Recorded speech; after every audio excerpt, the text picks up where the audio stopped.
Дагестанец по прозвищу Хавьер устроил прямую трансляцию из Москвы, где сначала растоптал христианский крест, а затем плюнул на него.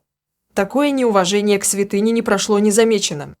Даже анонимный ник не спас его от общественного гнева.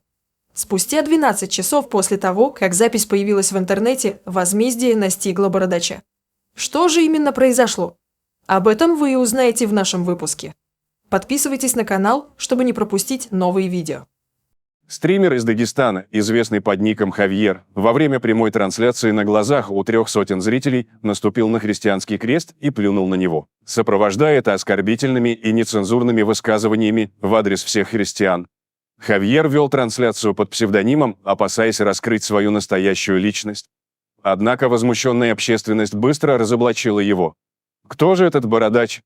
Несмотря на использование псевдонима Хавьер, его личность не осталась неизвестной. Журналисты выяснили, что с Испанией у этого Хавьера нет никаких связей. Он охранник родом из Дагестана, 95-го года рождения. Настоящее имя бородача – Алексей Мейзов. На своих страницах в социальных сетях и в резюме для поиска работы он использует это имя. Он долгое время жил в московском районе Митино, где, вероятно, и сейчас находится.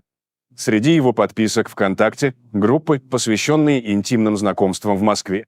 Публично он не выражал ненависть к православию и христианству, видимо, надеясь остаться неузнанным после кощунства с христианским крестом, сообщают журналисты. Журналисты также раскопали дополнительную информацию о бородаче. Он уроженец Табасаранского района Дагестана. Он прислал видео с извинениями и утверждениями, что его якобы спровоцировали. Надеемся, что это ему не поможет, и статья 148 УК РФ его все-таки настигнет, заключают журналисты. Однако это не единственные интересные факты из жизни стримера, который оскорбил христиан и надругался над крестом. Журналисты также выяснили, что ранее он уже имел судимости. Кроме того, в биографии Хавьера есть еще одна любопытная деталь. В 2016 году он украл деньги в мечети, за что был осужден по 158 статье, уточняют блогеры. При этом сам бородатый нарушитель в разговоре с блогерами настаивал, что произошла ужасная ошибка и якобы 2 дня искал владельца барсетки до того, как его задержали. Еще более абсурдными выглядит его оправдание. В интервью журналистам он утверждал, что тот скандальный стрим был попыткой самозащиты. Приводим его слова без изменений. «Это была провокация с их стороны», уверяет Хавьер. «Да, я ни в коем случае не прав. Но начали все они и провоцировали меня. Недавно я поддался этой провокации. Сожалею о содеянном и приношу извинения верующим». Непонятно, от кого он якобы защищался, унижая христиан и топча крест. Но эти его слова никак не оправдывают надругательство над символом веры. Особенно удивительно, что реакция общественности была незамедлительной и молниеносной. Молодого человека быстро нашли и вычислили. Однако действия правоохранительных органов последовали только спустя 12 часов после того, как видео кощунства разлетелось по интернету благодаря неравнодушным гражданам. Депутат Госдумы Александр Хинштейн также сыграл свою роль.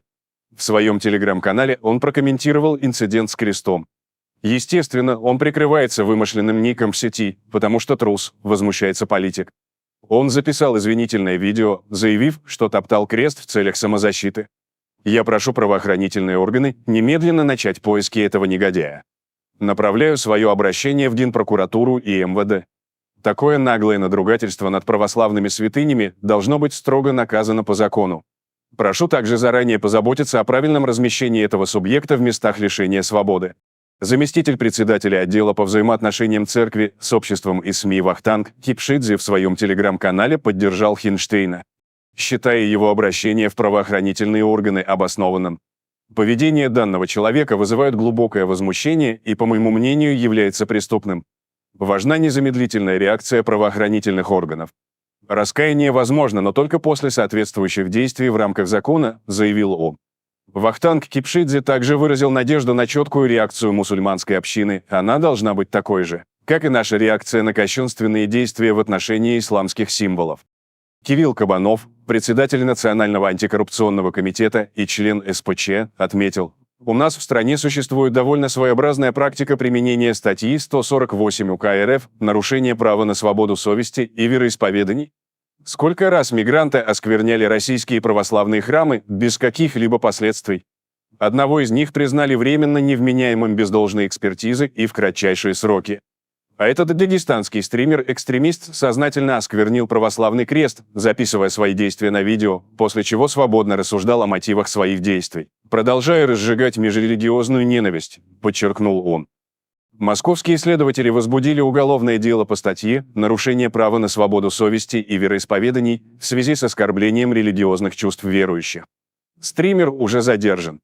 По данным следствия, 12 июля 2024 года подозреваемый, находясь в Москве, растоптал христианский крест и транслировал это действие в прямом эфире через интернет.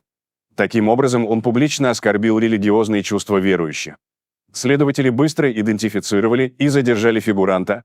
Против блогера возбуждено уголовное дело по подозрению в оскорблении чувств верующих за то, что он растоптал христианский крест в прямом эфире.